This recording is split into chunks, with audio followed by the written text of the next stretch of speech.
गाय नहीं मिले इनको रोड पे, और पहली रोटी गाय की, और वो गाय नहीं मिले तो रोटी किसको दे?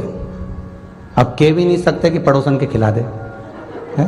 अब बोले सो तो पूछा उसने करे क्या? मैंने कहा माँ एक काम करो बस, तुम पहली रोटी गाय की बनाती हो ना, उसकी जगह पर मत बनाओ, प्रयास करना जब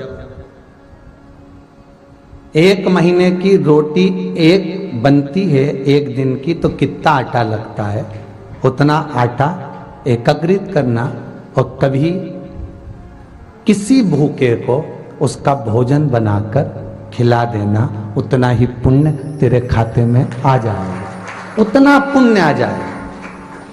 पर भूखे से मतलब ये मत रखना कहीं आज के जमाने में किसी भिखारी को रोटी दो तो लेता ही नहीं साहब,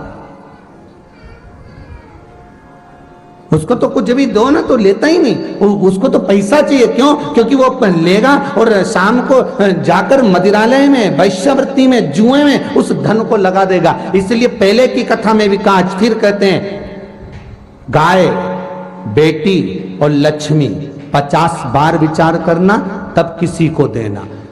गाय देने से पहले विचार करो कि जिस ब्राह्मण को दे रहे हैं वो संभाल कर रख रहा है, अच्छे से खिलाएगा पिलाएगा, नहीं तो मालूम पड़े गाय दूध देना बंद कर दे, वो बेच दे, बेचते बेचते कसाई के हाथ में चली जाए, और जब कसाई उस गाय को काटे तो जिसने दान करा उसको दोष लगेगा। बेटी का विवाह करने से पहले 50 बार विचार करो, जिस लड़के के साथ बेटी ब्याह रहे हो ये अच्छा है नहीं है, खाने पीने में तो नहीं है, परिवार कैसा है, भले ज्यादा करोड़पति का घर नहीं देखना, पर लड़का ऐसा देखना जो अपनी बेटी को आनंद में रख सके, मीठी वाणी बोल सके।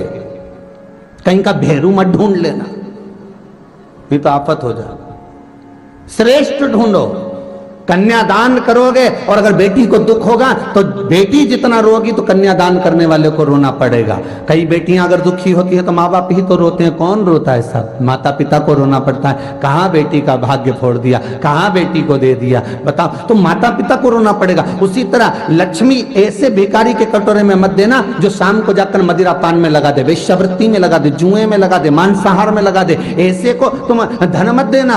अगर पैसा दे भी रहे हो किसी के कटोरे में तो ऐसी जगह देना तुम्हें देखकर संतुष्टि हो कि मैंने पैसा दिया था तो उसने रोटी खा ली, मैंने पैसा दिया था तो उसने सत्कर्म में लगा दिया, मैंने पैसा दिया था तो अच्छी जगह पर लगा, कहीं गलत जगह पर ना लग जाए, उसका भान तुम्हें करना है, उसका स्मरण तुम्हें करना है।